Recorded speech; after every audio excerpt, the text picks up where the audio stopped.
Shalom, shalom, queridos hermanos, muy buenos días.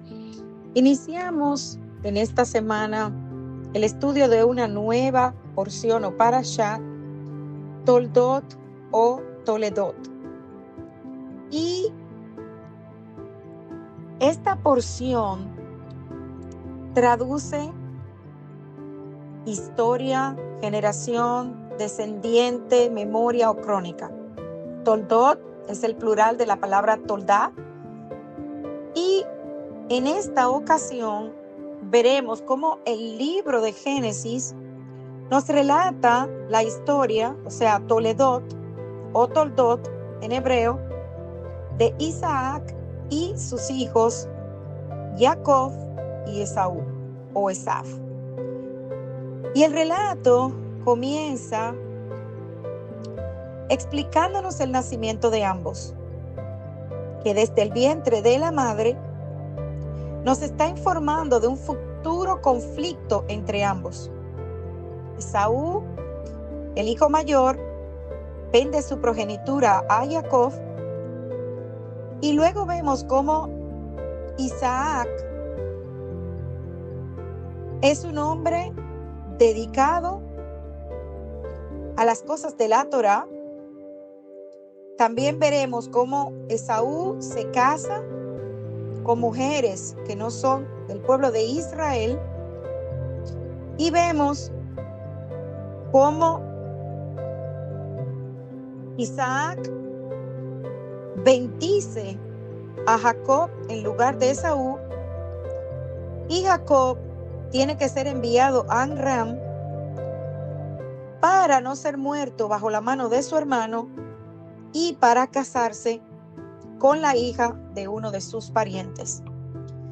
Y en la primera aliyá o lectura, que comprende Génesis 25 del 19 al capítulo 26 versículo 5, veremos cómo en los primeros 20 años del matrimonio de Isaac y Rebeca no pudieron tener hijos. La escritura nos relata que Isaac ora fervientemente al Eterno, y finalmente sus oraciones fueron escuchadas y Rebeca concibió, pero ella sufría dolores intensos durante el embarazo. La escritura también nos relata que ella viene delante del Eterno, y miremos qué nos dice la escritura al respecto. Génesis capítulo 25 versículo 19 nos relata: esta es la historia de Isaac, el hijo de Abraham. Isaac tenía 40 años cuando se casó con Rebeca, quien era hija de Betuel y hermana de Labán, los arameos que vivían en Padán Aram. Rebeca no podía tener hijos, así que Isaac le rogó al Señor por ella, y el Señor oyó su oración, y Rebeca quedó embarazada. Pero como los mellizos se peleaban dentro de su vientre, ella pensó: si esto va a ser así, ¿para qué seguir viviendo? Entonces fue a consultar el caso con el Señor, y él le contestó: en tu vientre hay 2 naciones, 2 pueblos que están en lucha desde antes de nacer. Uno será más fuerte que el otro, y el mayor estará sujeto al menor. Llegó el día en que Rebeca tenía que dar a luz y tuvo mellizos. El primero que nació era pelirrojo, todo cubierto de vello, y lo llamaron Esaú. Luego nació su hermano agarrado al talón de Esaú con una mano, y por eso lo llamaron Jacob. Isaac tenía 60 años cuando Rebeca dio a luz. Y vemos que el Eterno responde la oración de Isaac. Y por lo que vemos, la batalla que tenía lugar, que parecía tener lugar en el vientre de Rebeca, la hizo buscar del Eterno. Y es cuando el Eterno le explica que habían 2 naciones en su seno. Ella tenía gemelos, y vemos vemos que al nacer, los gemelos eran totalmente distintos. Esaú o Esaf en hebreo significa velludo, y Jacob o Jacob en hebreo literalmente significa el que agarra el talón. Y esto viene del verbo akef.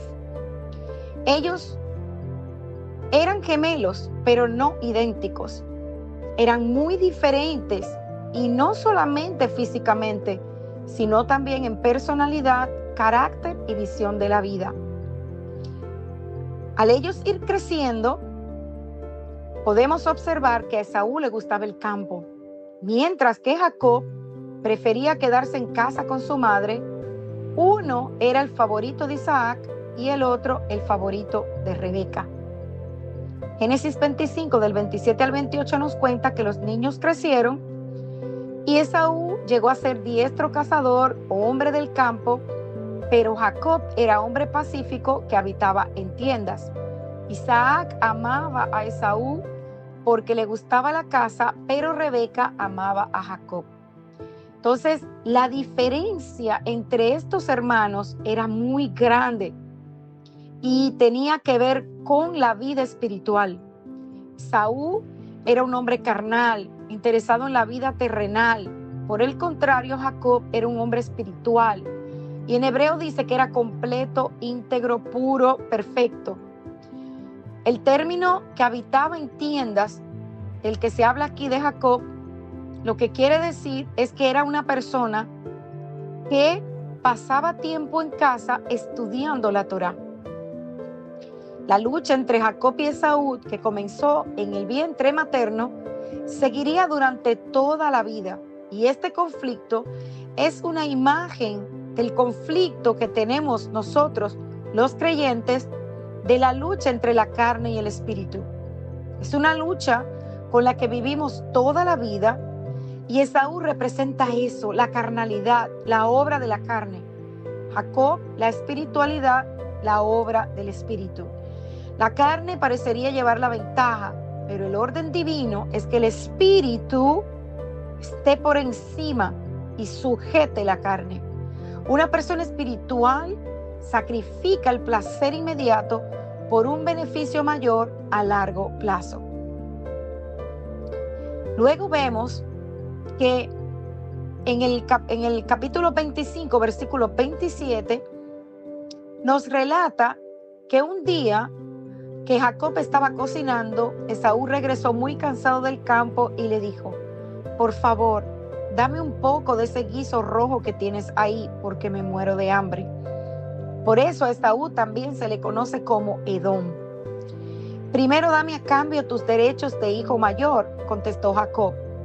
Entonces Esaú dijo: como puedes ver, me estoy muriendo de hambre, de manera que los derechos de hijo mayor no me sirven de nada. Júramelo ahora mismo, insistió Jacob. Esaú se lo juró, y así le cedió a Jacob sus derechos de hijo mayor.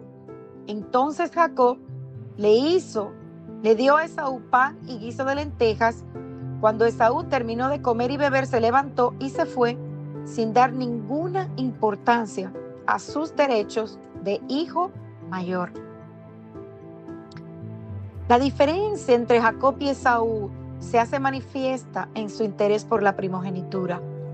Según la tradición, el día que murió Abraham, Jacob había preparado un potaje de lentejas como parte de la comida de luto. Al contrario, ese día Esaú salió a cazar. Esaú estaba más preocupado por satisfacer sus deseos temporales que por la herencia familiar. Él se dejó llevar por la carne y despreció los valores espirituales.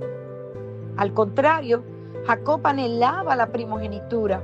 Él sabía lo que implicaba ser primogénito y aprovechó el momento de debilidad para comprar el derecho de primogénito que eventualmente le sería dado a Esaú por haber nacido primero, a pesar de que el Eterno había revelado a Rebeca desde el vientre que el menor sería el primogénito. Entonces, ¿qué implica en la cultura hebrea ser primogénito? El primer nacido recibía el nombre del padre, la autoridad sobre los hermanos y la responsabilidad por ellos, la doble porción de la herencia, y era el que ejercía como sacerdote de la familia. Esaú despreció la primogenitura, no considerándola importante. Él vivía para el momento y no consideraba importante el futuro, ni mucho menos la vida eterna. Todo lo que le interesaba era la satisfacción inmediata de sus deseos. Y Hebreos capítulo 12, del 16 al 17 nos dice que Esaú vendió su primogenitura por una comida, porque sabéis que aún después quiso heredar la bendición, fue rechazado, pues no halló ocasión para el arrepentimiento, aunque buscó con las lágrimas. Por el contrario, Jacob sí le interesaba la primogenitura y le molestaba que Esaú no apreciara lo que tenía por nacimiento.